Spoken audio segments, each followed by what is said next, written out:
This is the police. Get your hands in the air. Like you just don't care. Sit in your chair, in your underwear. Got a video for you. I have no more words to rhyme, but seriously, get your hands in the air. You are arrested for the murder of that poor old lady right there. Hey, I'm Jay from the Cub Scouts. Welcome to a game called This is the Police. Now, this is a police simulation game where you take control of a task force, and also it's very story rich, but I gotta say something before we dive in today's episode. The story, I had to slap myself silly because I was about to fall asleep. I'm not gonna lie. The story kind of put me to sleep a little bit. I think it's the guy's voice. His voice is so soothing, it's so sexy, it's so that it almost made me sleep. I almost had to watch and do this video with a pillow on my neck so I could just go like this and go up. But seriously, what I'm gonna do, I'm gonna watch the cutscenes and then I'm gonna give you a very 100% accurate depiction of what just happened in that scene, okay? You guys trust me? We're gonna do that? Alright, let's go.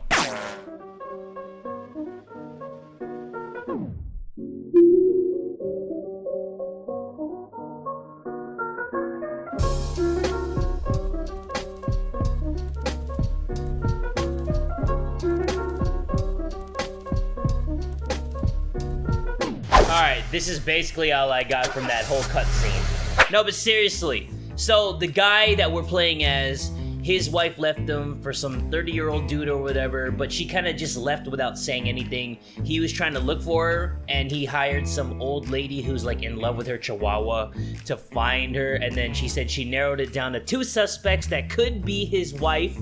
And he's like, okay, cool. So right now, everything's up in the air. He's trying to find out where his wife is because she either left him or she just disappeared without telling anybody.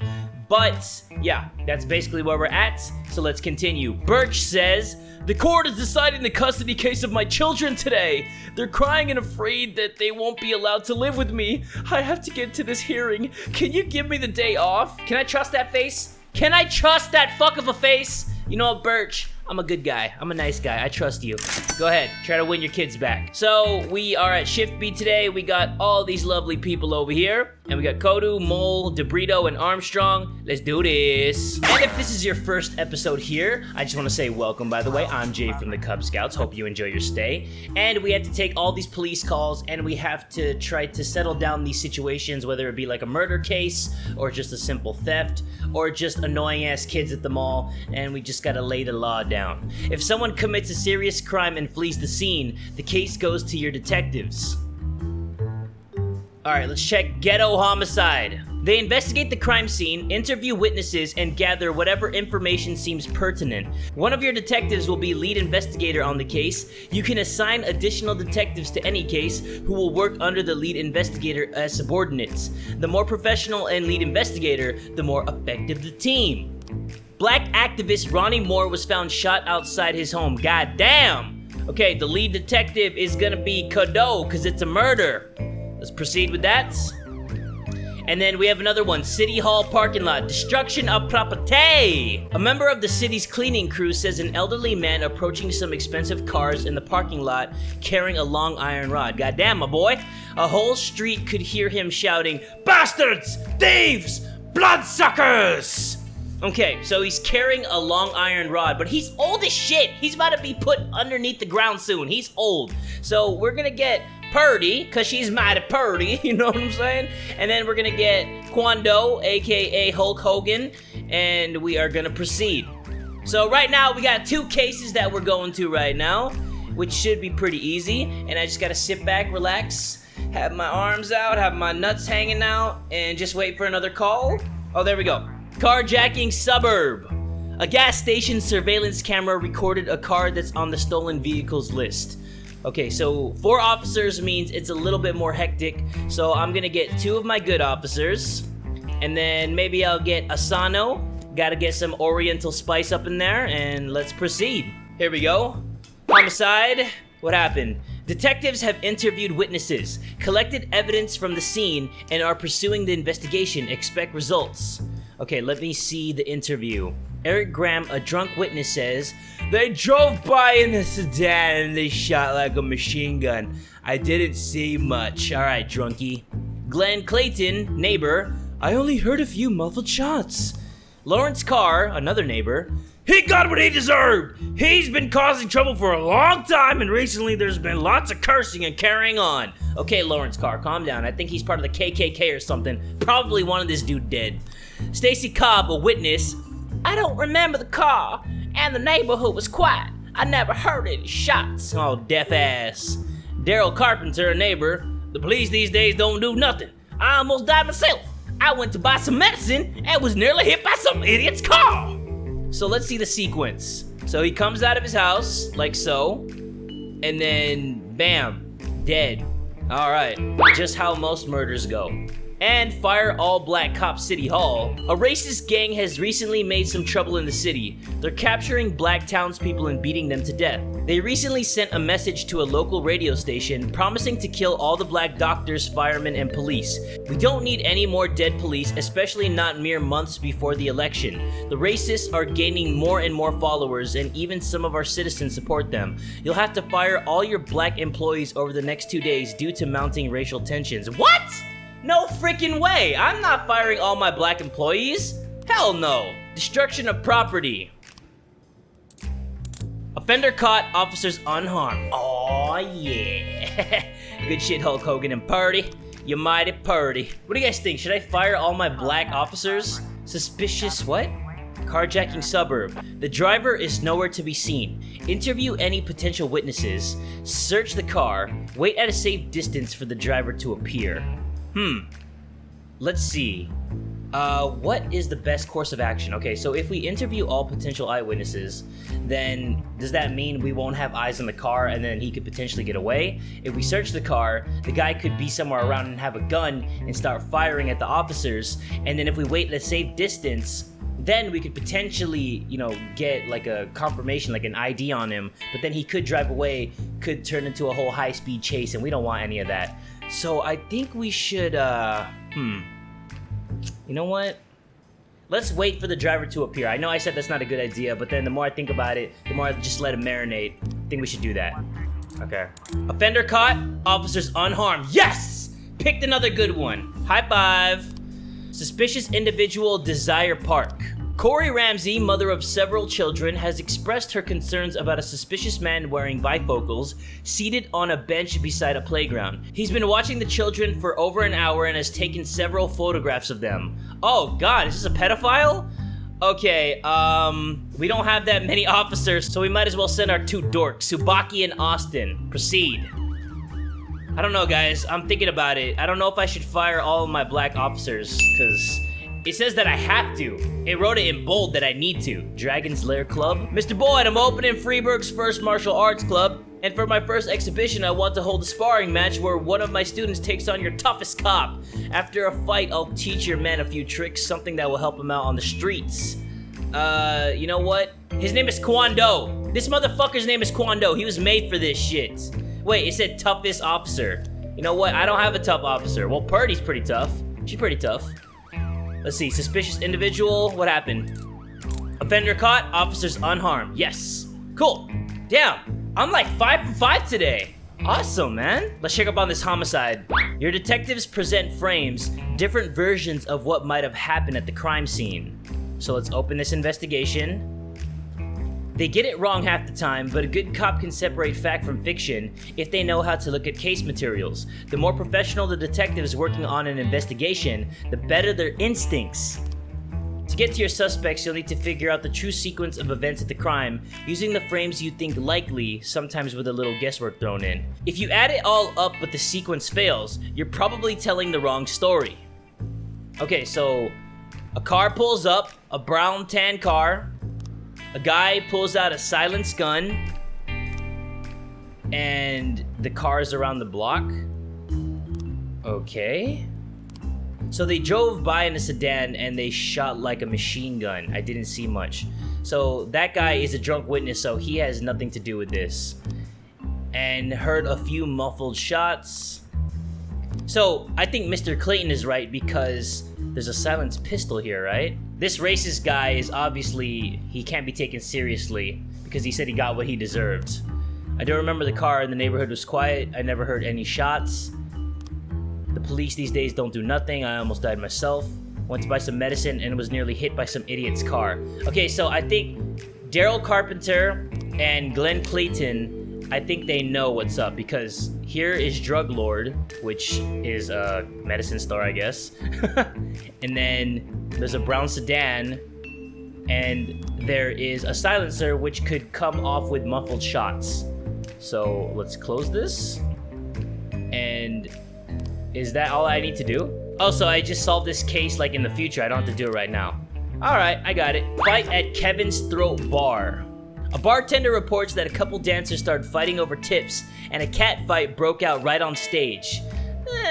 Come on, it's a cat fight, man. You know what? I'll send you two.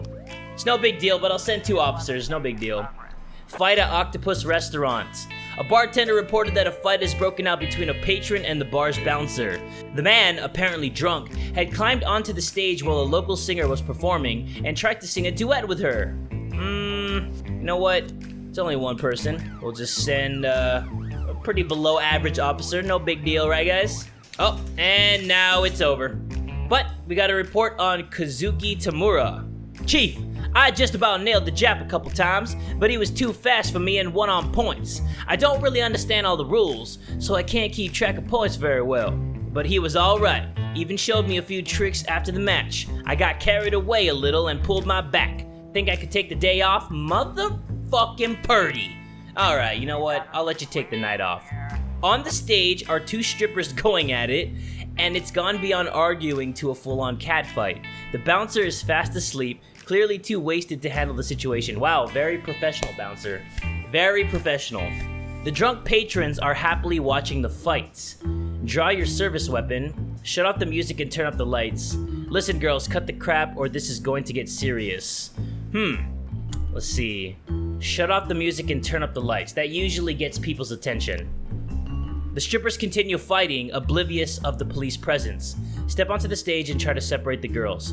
Ask the bartender for a bucket of cold water and throw it on the combatants. Watch strippers go at it and don't interfere. You know what? I kind of feel like this would be good money, like good revenue for the people at this bar. Let's throw a bucket of cold water on them. Offender escape, officers unharmed. So 2 strippers ran off? Who cares? It's just 2 strippers fighting. It can't be that serious, man. I don't even care. Oh, we got a report on the fight. Offender escape, officers unharmed. All right, yay. So I started off the day really good, and then the end was just too. We're good. Let's end the day.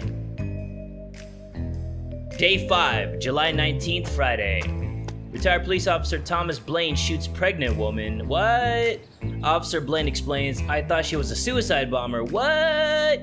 Mary Rogers said he has no problems with racists. What? Okay, if this is the one pertaining to racists, then I'll keep this cutscene in. Why would a man need a barn? To store all the stuff you can't bring home. About 30 years ago, back when I was young and interested in farming, I carried all kinds of junk home. After a day in the field, I'd come home with buckets, shovels, dirty boots, and clothes, and instantly transform the living room. But even back then, there's something I always kept in the barn.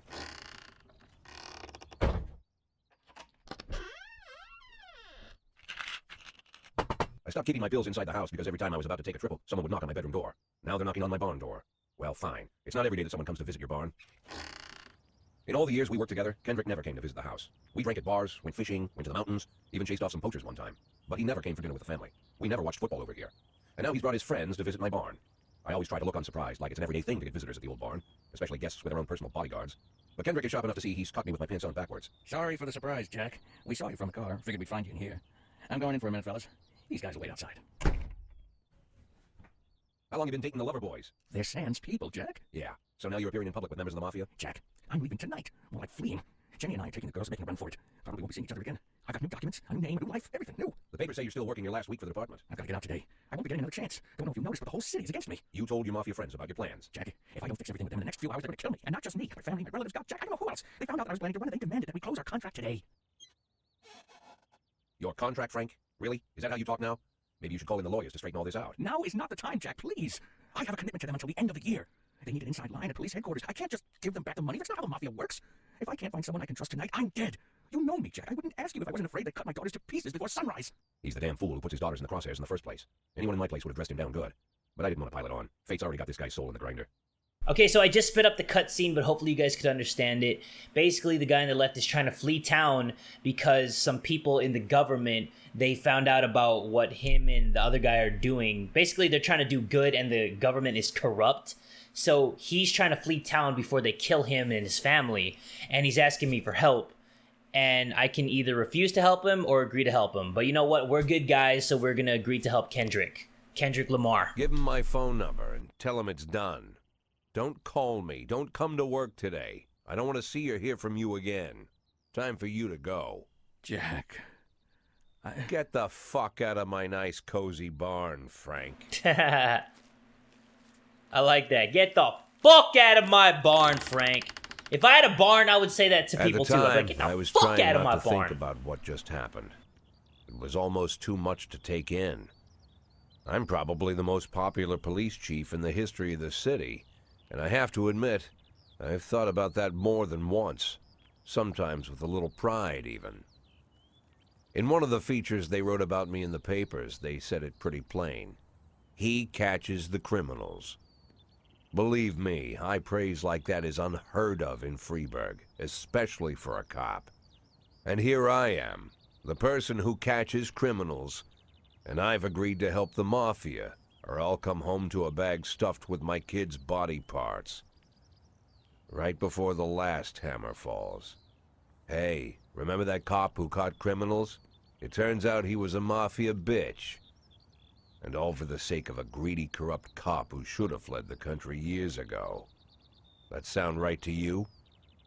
So, from listening to this more and more, basically the mafia has the government by its hairy government balls.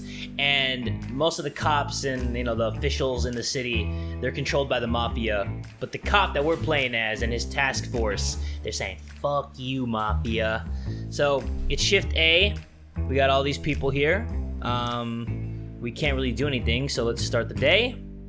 And here we go. I don't need to listen to a song. Go to the map.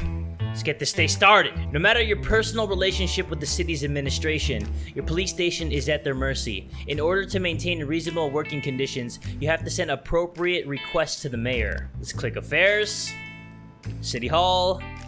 Decisions from City Hall depend on whether they're satisfied with your work. You can send requests every 5 days. The fools in charge of the city may refuse outright, or accept only some of your requests, so only ask what you really need. Alrighty then. So we can get an officer slot, we can request an officer, we can request SWAT, request a raise, or request a detective. I feel like there's gonna be more murders, so I'm gonna request a detective. Yes. Police station. Let's see the labor market. I don't like what I'm looking at here. I'm not a fan of these guys. But it still says that I need to fire all black cops. Uh-oh. I don't know if I'm gonna do that. Wait, I got some messages from Salary. Here's your week's salary. City Hall hopes we don't disappoint. Damn, $1,200 for a week? Good shit, man. Good shit. Funeral for Marcia Price. Oh my god. Marcia Price, this old granny. This woman was an honest servant of the city. Today, she was buried with military honors. Okay, moment of silence. Moment of silence for Mrs. Price.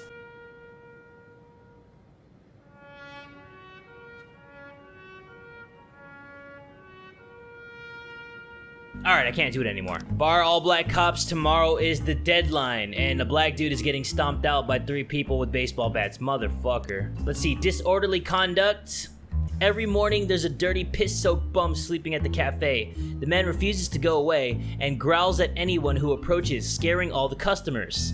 You know what? I don't really think that's a big deal, so we're gonna send Van Dahl, and he's gonna take care of that.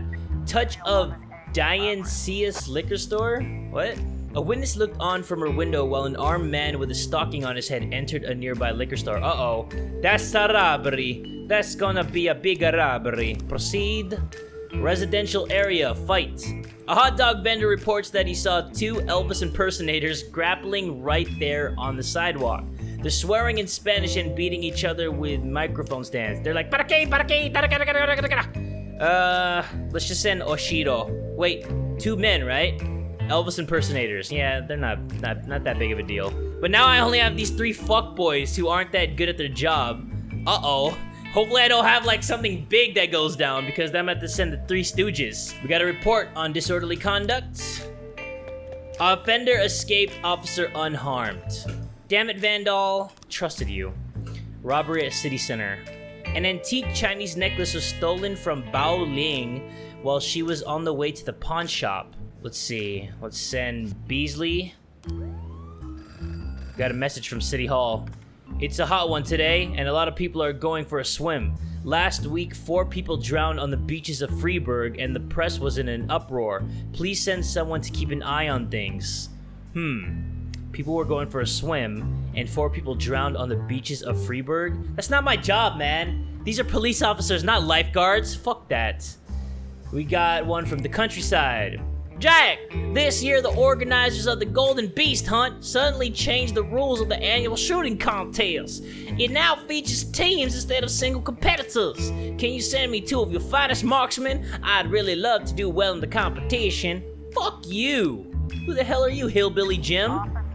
The shop has 2 exits from which a few people have already fled. Enter the store through the main entrance, sneak up to the back door, drive a patrol car right through the front window. God damn, that's savage.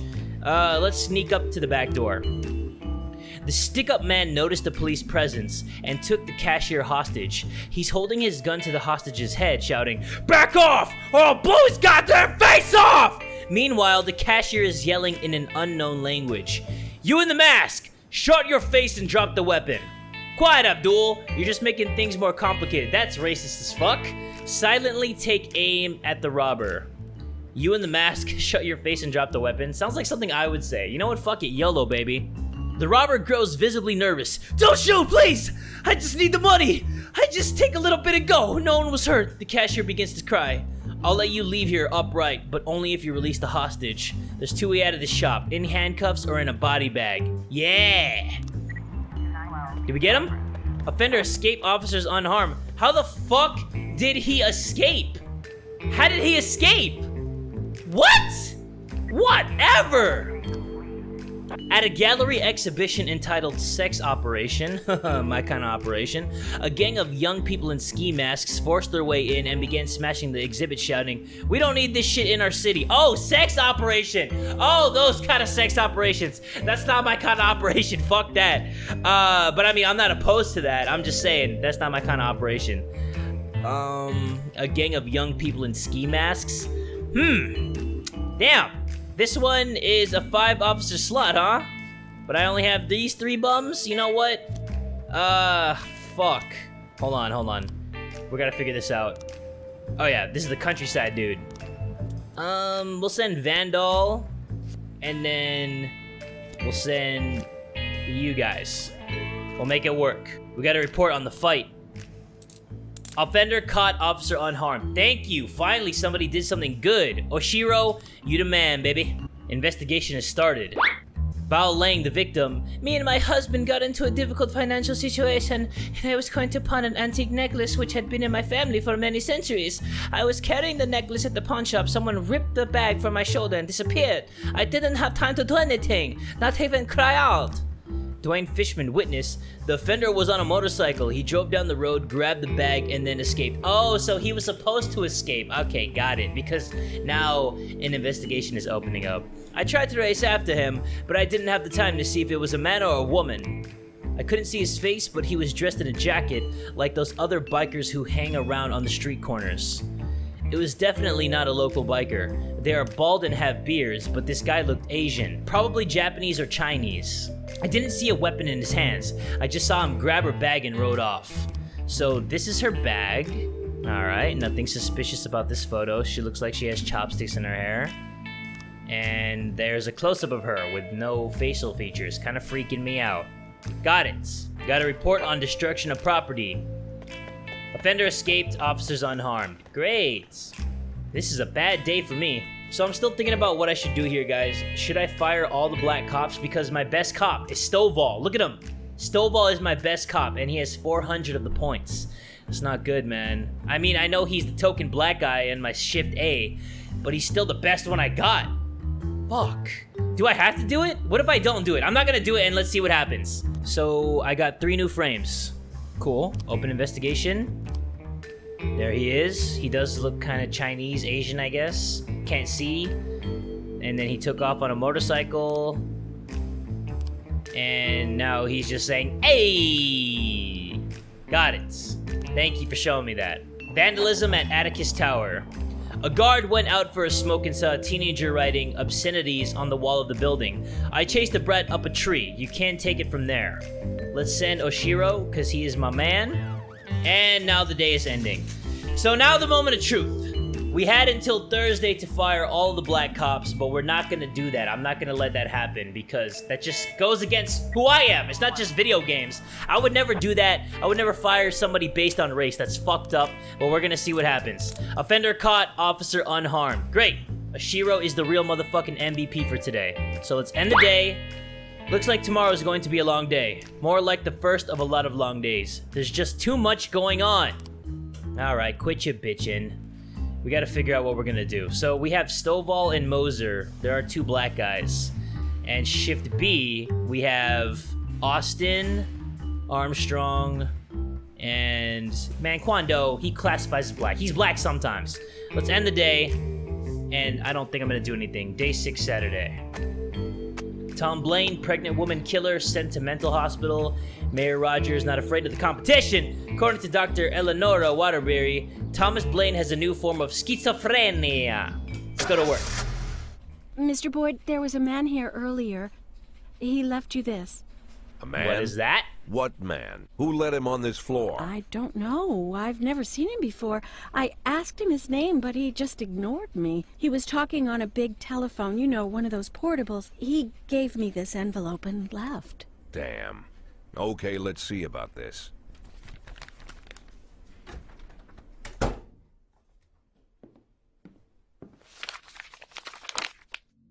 Ah. Uh-oh. Of course, they could have shot them the second they took the photo. But I knew Kendrick and his family were all right. Either way, the message was not that they got out. It meant that I was in. My servitude to the Mafia had begun. I'd only been in my new position 5 seconds, and I already knew why Kendrick called it a contract. You sound doomed if you call it what it is. A curse. Boyd. Good morning, Jack. I believe you just received my message. Who am I speaking How with? the fuck did he know that? Oh, I'm sorry. I forget some people don't recognize my voice. But I assure you, Jack, if I was sitting right there in front of you, you'd have no trouble recognizing me. Like I was a member of your family. Even better than a wife, perhaps. A wife can betray you. No man is immune. I don't talk to people who don't tell me their names. Oh, Jack, don't be so childish. You're too old to run away from strangers. Yes, we both are. And in our old age, friendship becomes rare and all the more precious. But of course, we must work with new people and find out new names. So if you insist, Jack, let us formally meet. Hello, Jack Boyd. I'm Christopher Sand. Wonderful, Mr. Sand. And what is it you do for a living? Oh, you'll soon find out all about that. Well, you'll learn much more than a simple policeman could ever expect. You're a simple policeman no longer, Jack. Don't turn off your phone. You start today. So Jack Boyd is in the Mafia no matter what. Alright, in the Mafia. 8 in 10. It's been my go-to principle since my first day on the job. I've got to let my colleagues hush up what they need to, 2 out of 10 times, so that they'll help me with the remaining 8. 80 out of 100, 800 out of 1,000. I'm proud of those statistics. It's not so bad for Freeburg, right? But now I just officially became a Mafia whore. I'm supposed to be fearing for my life, for the lives of my wife and children. But the only thing I can think, what's gonna happen to 8 and 10? Okay, so I'm gonna let this sit here. I'm gonna let everything that just happened marinate with you guys. I want to have a discussion in the comment section. Do you guys think I should fire all my black cops because it's in the backlog of the things I need to take care of in this game? If I don't fire them, I don't know what's gonna happen. If I do fire them, I'm guessing and assuming that you just proceed normally. You just don't have any black people on your staff. Let me know what you guys would do if you were playing this game, but hopefully you guys enjoyed it. If you did, make sure you give this video one big fat like, and tell a friend today that Jay from the Cub Scouts is dead too!